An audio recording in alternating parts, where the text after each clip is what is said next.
Integral of cos 2x by cos square x into sin square x dx ఎంత? So integral of cos 2x ఏమని రాయొచ్చు అండి? cos square x minus sin square x అని రాయొచ్చు.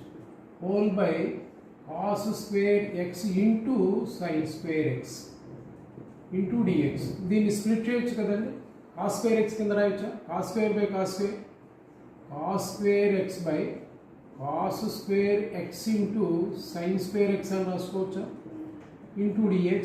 Integration split చేస్తున్నాం. Minus integral of sin square x by cos square x into sin square x into dx అని రాయొచ్చు. ఈ sin square క్యాన్సిల్, ఇక్కడ cos square క్యాన్సిల్.